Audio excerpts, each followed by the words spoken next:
Pour les plus de 700 millions d'internautes en Chine, les vidéos courtes sont devenues l'un des services les plus populaires, en deuxième position derrière les messageries. Les vidéos courtes sont surtout très prisées des adolescents et des jeunes d'une vingtaine d'années. Mais la base des consommateurs s'étend aux autres générations. Les quadragénaires et les quinquagénaires apprécient aussi le contenu riche et varié des vidéos courtes. C'est un peu surprenant que les courtes vidéos aient dépassé les émissions vidéo conventionnelles comme la télévision et les films. Les vidéos courtes sont devenues le contenu le plus populaire proposé sur Internet. En l'espace de seulement 6 mois, le nombre d'usagers a augmenté de près de 54 millions. C'est vraiment impressionnant. En termes d'expansion de marché, l'année dernière, les vidéos courtes ont vu leur part multipliée par 7 et les vidéos courtes vont sans nul doute continuer à se développer car les internautes chinois les adorent. L'évolution du public est menée par la qualité de plus en plus grande des contenus des vidéos. En dehors du côté distrayant et spectaculaire, les vidéos courtes sont devenues une source d'information et de savoir pour les internautes. Très variées et de format court, elles excellent à susciter la curiosité.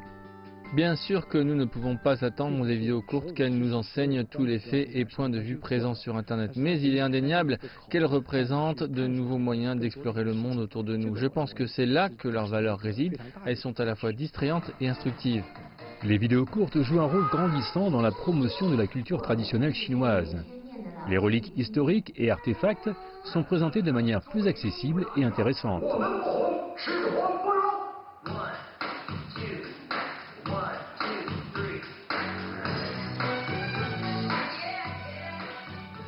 Selon les dernières statistiques, les lavis, les opéras locaux, la musique instrumentale, les arts martiaux, les cérémonies de thé et les artisanats traditionnels figurent parmi les contenus les plus visionnés.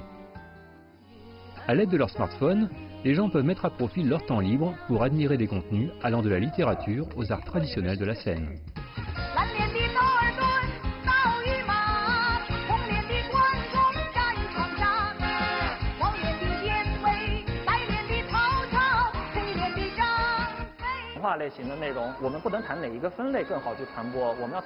En termes de contenu culturel, nous ne pouvons pas juste suivre la dernière tendance ou nous confiner dans une catégorie particulière.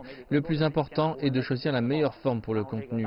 Prenons le cas des ombrelles en bambou. Dans un média imprimé traditionnel, les éditeurs et rédacteurs vont sans doute uniquement présenter les objets avec des textes et des graphiques.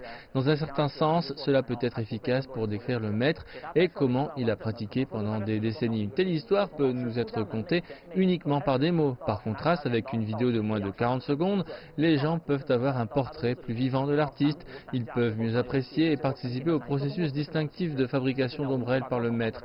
Les vidéos courtes peuvent impliquer ceux qui les regardent.